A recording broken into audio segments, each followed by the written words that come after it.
नमस्ते दोस्तों, वेलकम है आपका माइंड ओवर मशीन्स पर। यहाँ हम डेली जीके और करंट अफेयर्स कवर करेंगे ताकि आप अपने एग्जाम्स क्रैक कर सकें। चलिए शुरू करते हैं।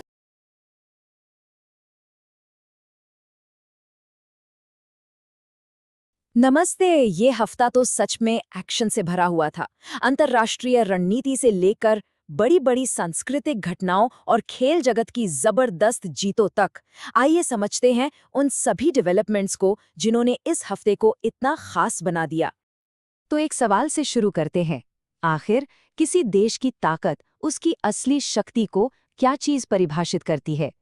जैसा कि हम आगे देखेंगे, इसका जवाब सिर्फ सैन्य ताकत या इकोनॉमी में नहीं, बल्कि संस्कृति, कूटनीति और यहाँ तक कि खेल के मैदान में भी छिपा होता है। तो इस हफ्ते की पूरी कहानी को समझने के लिए हम इन 5 प्रमुख हिस्सों पर नजर डालेंगे। चलिए एक एक करके इसमें गहराई से उतरते हैं। तो सबसे पहले नजर डालते हैं दुनिया के मंच पर। देखते हैं कि भारत बाकी दुनिया के साथ कैसे जुड़ रहा है, अपनी रणनीतिक स्थिति से लेकर एक मददगार पड़ोसी की भूमिका तक।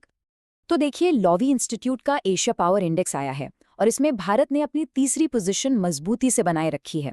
लेकिन असली कहानी छिपी है एक छोटे से स्कोर में। इस बार स्कोर में हुई बढ़ोतरी ने भारत को मिडिल पावर से निकालकर नेजो पावर की कैटेगरी में डाल दिया है। मतलब अब भारत को एशिया में एक ऐसी शक्ति के तौर पर देखा जा रहा है जो इस पूरे क्षेत्र के भविष्य को आकार दे सकती है। अब बात करें सैन्य मोर्चे की, तो वहां भी भारत काफी एक्टिव रहा। एक तरफ नेपाल के साथ उत्तराखंड के पहाड़ी इलाकों में सूर्य किरण अभ्यास हुआ, जिसने हमारी जमीनी ताकत को परखा। तो वहीं दूसरी तरफ ऑस्ट्रेलिया के साथ ऑस्ट्रा हिंद नौसैनिक अभ्यास ने हिंद प्रशांत क्षेत्र में हमारी बढ़ती समुद्री साझेदारी को दिखाया। ये दोनों ही अभ्यास हमारी डिप्लोमैटिक पहुंच को साफ दर्शाते हैं। और देखिए, भारत ने सिर्फ अपनी सैन्य ताकत ही नहीं दिखाई, बल्कि एक मददगार पड़ोसी की भूमिका भी निभाई। जब यमन का दिया हुआ नाम चक्रवात देतवा श्रीलंका में तबाही मचा रहा था, तो भारत ने फौरन ऑपरेशन सागर बंधु लॉन्च किया।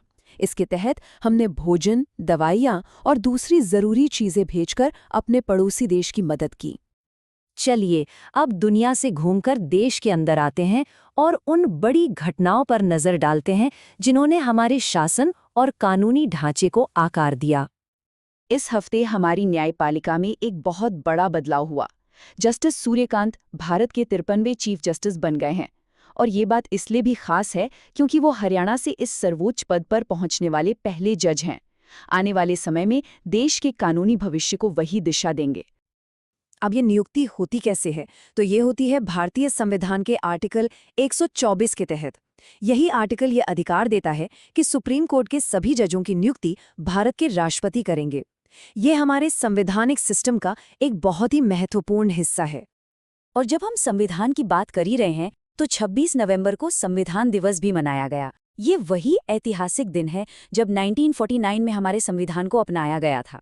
दिलचस्प बात यह है कि 2015 से पहले तक इसे राष्ट्रीय विधि दिवस यानी नेशनल लॉ डे के रूप में जाना जाता था। तो ये तो हुई शासन की बातें। चलिए अब जरा इस हफ्ते की सांस्कृतिक धड़कन को महसूस करते हैं, जहां इतिहास, कला और त्योहारों का एक जबरदस्त संगम देखने को मिला। इस हफ्ते हमने याद किया महान अहोम सेनापति लचित बोरफुकन को, जिनकी 403वीं जयंती थी।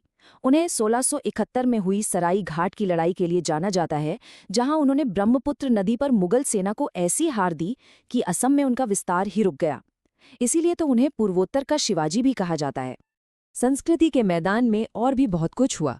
एक तरफ नागालैंड के मशहूर हॉर्नबिल फेस्टिवल ने स्विट्जरलैंड और आयरलैंड के साथ पार्टनरशिप करके एक ग्लोबल रूप ले लिया, तो दूसरी तरफ अरुणाचल प्रदेश के सदियों पुराने डाउ ब्लेड को जीआई टैग मिल गया, जिससे उसकी पहचान को एक नई सुरक्षा मिली। और हाँ, इसी हफ्ते हमने सिनेमा के हीमैन धर्मेंद्र और नृत्य की दुनिया की महारथी कुमारी कमला को भी याद किया और श्रद्धांजलि दी। चलिए अब एक बार फिर अपना दायरा बढ़ाते हैं और उन ग्लोबल रिपोर्ट्स और प्राकृतिक घटनाओं को देखते हैं जिनका असर सीधा हम पर पड़ा। एक बहुत ही हैरान करने वाली घटना हुई। इथियोपिया का हाइली गुबी ज्वालामुखी, जो पिछले 12,000 सालों से सोया हुआ था, अचानक फट पड़ा। ये विस्फोट इतना जबरदस्त था कि इसका धुआं और राख वायुमंडल में 14 किलोमीटर ऊपर तक पहुंच गए। अब सवाल ये है कि इथियोपिया का ज्वालामुखी हजारों किलोमीटर दूर भारत को कैसे प्रभावित कर सकता है? इसका जवाब है जेट स्ट्रीम में। ये हवा की एक तेज नदी की तरह है जो हमारे वायुमंडल में बहुत ऊपर बहती है, पश्चिम से पूरब की ओर। और हुआ भी यही। इस जेट स्ट्रीम ने ज्वालामुखी की राख और धुएं को हजारों किलोमीटर दूर सीधा उत्तर भारत तक पहुंचा दिया, जिससे यहाँ प्रदूषण का स्तर काफी बढ़ गया। ये एक परफेक्ट उदाहरण है कि आज की दुनिया में हम सब एक दूसरे से कैसे जुड़े हुए हैं। अब बात करते हैं शहरों की ग्लोबल रेस की। वर्ल्ड्स बेस्ट सिटीज इंडेक्स 2026 में लंदन ने एक बार फिर बाजी मार ली, वो टॉप पर है। और भारत की तरफ से हमारे टेक हब बैंगलोर ने 29वीं रैंक हासिल की है, जिसके बाद मुंबई और दिल्ली ने भी टॉप 60 में अपनी जगह बनाई है। ये दिखाता है कि ग्लोबल मंच पर भारतीय शहरों की पहचान बढ़ रही है। पर्यावरण की बात करें तो ईरान से एक चिंता भरी खबर आई। वहां की मशहूर उर्मिया झील ग्लोबल वार्मिंग की वजह से तेजी से सूख रही है। हालत ये है कि ईरान अब इसे बचाने के लिए आर्टिफिशियल बारिश जैसे उपायों पर निर्भर हो गया है। ये घटना सिर्फ ईरान के लिए नहीं बल्कि पूरी दुनिया के लिए एक अलार्म है। और अब आखिर में चलिए इस हफ्ते का अंत करते हैं कुछ शानदार खबरों के साथ, खेल के मैदान में मिली जबरदस्त जीतों के साथ, जहां भारतीय एथलीटों ने देश का नाम रोशन किया। ये एक ऐतिहासिक पल था सच में। हमारी भारतीय ब्लाइंड महिला क्रिकेट टीम ने नेपाल को 7 विकेट से हराकर अपना पहला, जी हां, पहला T20 वर्ल्ड कप जीत लिया है। ये एक अविश्वसनीय और बहुत ही प्रेरणा देने वाली जीत है। और जीत का ये सिलसिला यहीं नहीं रुका। कबड्डी में भी हमारी महिला टीम ने कमाल कर दिया। टीम ने फाइनल में चीनी ताइपे को हराकर अपना दूसरा महिला कबड्डी वर्ल्ड कप अपने नाम किया। इससे पहले 2012 में ये खिताब जीता था। टोक्यो समर डेफिलिम्पिक्स में भी भारतीय एथलीटों का प्रदर्शन जबरदस्त रहा।